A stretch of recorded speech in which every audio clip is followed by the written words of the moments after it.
అనగనగా ఒక చిన్న పల్లెటూరిలో ఒక వృద్ధ అమ్మమ్మ ఉండేది.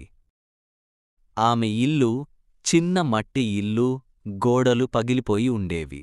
వాన పడితే పైకప్పు చిమ్మేది. ఆ ఇంట్లో ఆమెతో పాటు ఉండేది నిశ్శబ్దమే. ఆమెకు భర్త లేడు, పిల్లలు లేరు. ఆమె ఎలా ఉందని అడిగేవారు ఎవరూ లేరు. ప్రతి తెల్లవారుజామునే ఆమె లేచి ముఖం కడుక్కొని తన బుట్టలో అరటిపండ్లు, జామపండ్లు, నారింజలు అమర్చేది. ఇవే నా జీవితం అని మనసులో అనుకునేది. వణికే కాళ్ళు, వంగిన వెన్ను, కాని గుండెల్లో మాత్రం ధైర్యం పర్వతంలా ఉండేది. గ్రామం చివర రోడ్డు వద్ది పండ్లు అమ్మేది. కొన్ని రోజులు అమ్మకాలు బాగా జరగవు. ఆ రాత్రి తక్కువగా తిని నిద్రపోతుంది. కాని మరుసటి రోజు మళ్ళీ అదే ఆశతో బయలుదేరుతుంది.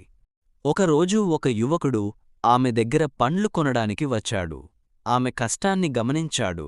ఎండలోనూ వర్షంలోనూ ఆగకుండా నిలబడే ఆమె ధైర్యాన్ని చూసి ఆశ్చర్యపోయాడు.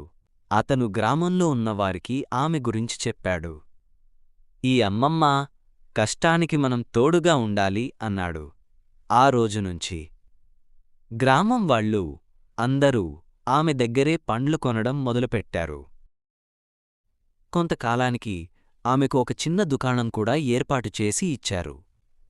ఇక ఎండలో నిలబడాల్సిన అవసరం లేదు, వానలో తడవాల్సిన అవసరం లేదు. ఆ చిన్న దుకాణంలో కూర్చుని ఆమె నవ్వుతూ పండ్లు అమ్మేది. ఆమె కష్టానికి ఫలితం వచ్చింది. ఆమె గౌరవం గెలిచింది. అప్పుడు ఆమె మనసులో అనుకుంది, కష్టం ఎప్పుడూ వృథా కాదు, ఒకరోజు అది విజయంగా తిరిగి వస్తుంది. అలా ఒంటరిగా ప్రారంభమైన ఆమె జీవితం గ్రామం ప్రేమతో విజయంగా మారింది. ఈ కథ చెబుతుంది, కష్టం, సహనం, గౌరవం చివరికి మనిషిని విజయానికి తీసుకెళ్తాయి.